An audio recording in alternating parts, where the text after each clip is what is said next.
खुलुमबाय स्टुडियोआव आं उदांस्रि मुसाहारि 77थि कार्बि आंलं जिल्ला दुलाराय बाथौ गौथुम आरो 34थि सनापुर बियाब दुलाराय बाथौ गौथुमनि बोसोरारि जथुम्माया मैया जोबनानै थांबाय। नंगौ कार्बि आंलं जिल्ला दुलाराय बाथौ गौथुमनि खुंगा 77थि बोसोरारि जथुम्मा लोगोसे सनापुर बियाब दुलाराय बाथौ गौथुमनि खुंगा 34थि बोसोरारि जथुम्माखौ सानैनि हाबाफारि लानानै देन्थाघाट 1 नं जासिगुरि गामिनि गेवलां गेलेग्रा फोथाराव मोजाङै मोजां गाजा गोमजायै खुंफुंलाङो। बे जथुम्मायाव कार्बि आंलं दिमा हासाव पश्चिम कार्बि आंलं आरो नगाव जिल्लानि बाथौ सिबियारि गोबां सुबुंफोरा बाहागो लाफैदों। हाबाफारि बायदियै नैथि सानाव आफादनि फिरफिला बिरहोनाय बाथौ थानसालि आरो बावसालि बेखेवनाय 2000 आर'जगौमा हानजानि आर'ज गाबनाय जायो। हाबाफारिखौ लोब्बा लानानै मोनसे रायजोनि गेवलां मेलबो खुंनाय जायो। बे मेलाव गाहाय आलासि महरै बाहागो लायो हावराघाट बिधानसभा बियाबनि एमएलए दरसिं रंहांआ। लोगोसे जिल्लानि बिबानगिरिफोर आरो बाथौ गौथुम आफादनि आफादगिरिफोरा बे हाबाफारियाव बाहागो लादों। खुलुमबाय Karbi Anglong district committee 77 annual session দুইদিনৰ কাৰ্যসূচী আজি শেষ দহমা আৰজ যিটো ষ্টাৰ্ট হৈছে তাতে মুখ্য অতিথি হিচাপে মই সেইটো বাথৌ ধৰ্মৰ কাৰণে কাৰ্বি আংলং ডিষ্ট্ৰিক্ট বুলি নহয় সমগ্ৰ বাথৌ ধৰ্মসকলৰ কাৰণে ভাৰত প্ৰেয়াৰ ভাৰত প্ৰেয়াৰ কৰেছি প্ৰায় 2000 অধিক আমাৰ বাথৌ প্ৰেয়াৰি ইয়াতে অংশগ্ৰহণ কৰেছে। এইটো আমাৰ বাথৌ ধৰ্মৰ কাৰণে খুবেই লক্ষণ কিয় আমাৰ এতিয়া অকল অসমতে নাই ইণ্টাৰনেশ্যনেল লেভেলত আমাৰ যিটো বাথৌ চিবিয়াৰী আছে এইটোৰ কাৰণে এইটো ভাল মেছেজ এটা যাব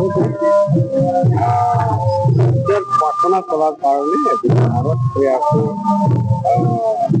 মানৱৰ সুখ শান্তিৰ কাৰণে যিটো প্ৰেয়াৰ কৰা হৈছে এইটো ডিষ্ট্ৰিক্ট কমিটি আমাৰ দুলাৰায় বাথৌ গৌথম আঞ্চলিক কমিটি গাঁও কমিটি প্ৰায় আমাৰ অল আসামত ডিষ্ট্ৰিক্ট 28টা ডিষ্ট্ৰিক্ট কমিটি আছে। এতিয়া চবতে বাথৌ প্ৰচাৰটো লয় কিছুমানে আগাৰ পিছত বিভিন্ন প্ৰগ্ৰাম লয় তেওঁলোকে কাৰ্বি আংলং কমিটিয়ে 77 এনুৱেল কনভেনশ্যনটো সোণাপুৰ বিয়াব আঞ্চলিক কমিটিত কৰা হৈছে। সেইটো কাৰণে আমাৰ বাথৌ ধৰ্মৰ কাৰণে বিশ্ব দৰবাৰত এটা প্ৰতিযোগিতা কৰিছে যে ভাৰতৰ মাধ্যমেদি আমি পাবলৈ সক্ষম হয় ভাৰতটো হয় মানৱ সম্পদৰ কাৰণে ভাৰতটো তৈয়াৰ কৰাৰ কাৰণে দৰকাৰ আৰু সেইটোৱে আজি কাৰ্বি আংলং মহাসভাৰ সভাপতি হওঁ। আজি আমাৰ ইয়াত শেষ কাৰ্যকাল বছৰেকীয়া অধিৱেশন অনুষ্ঠিত হৈ গ'ল। আজি আকৌ আমি ইউনিক হিচাপে অৰ্থাৎ এইবাৰ প্ৰথম হিচাপে আমি 2000 আমাৰ আৰজগৌমা আমি সেইটো আয়োজন কৰিছোঁ।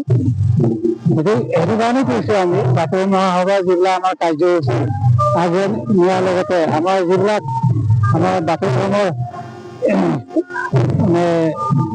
পূজা কৰা মানুহসকল তেখেতসকলৰ মাজত আমি এটা ভাল মেছেজ কঢ়িয়াই নিবলৈ কাৰণে আজি এইটো আয়োজন কৰিছোঁ।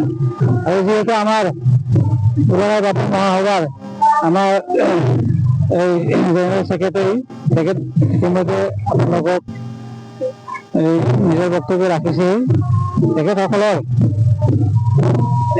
মানে আদত বুলিয়ে ক'ব লাগিব তেখেতলোকৰ মানে আমি বিথুন বুলি কয় তেখেতসকলৰ আদত মতে আমি বছৰেকীয়া তেনেকুৱা অধিৱেশন অনুষ্ঠিত কৰিবলগা হয়। আমাৰ সংবিধানতে সেইটো আমাক কোৱা আছে।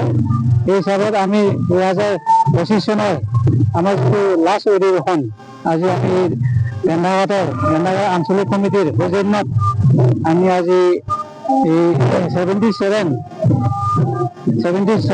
আমাৰ অধিৱেশন সেইটো আমি আজি এই অনুষ্ঠিত কৰিছোঁ। আৰু আজি প্ৰায় সামৰণিৰ পৰা প্ৰগ্ৰাম হৈছেহি। আমাৰ এই আৰজ শেষ হোৱাৰ লগে লগে আমাৰ আজি কাৰ্যসভা শেষ হ'ব। গতিকে আপোনালোকৰ ফালৰ চেনেলটোৰ যোগেদি আমি সময় কাৰ্বি আংলং হৈ আপোনালোকলৈ ধন্যবাদ জ্ঞাপন কৰিছোঁ যাতে আমাৰ বাথৌ ধৰ্মৰ যিখিনি য'ত কিঞ্চিত প্ৰচাৰ হ'ব লাগে আপোনালোকৰ যোগেদি হওক সেইটো আমি মনোবাঞ্ছা কৰিছোঁ। ধন্যবাদ।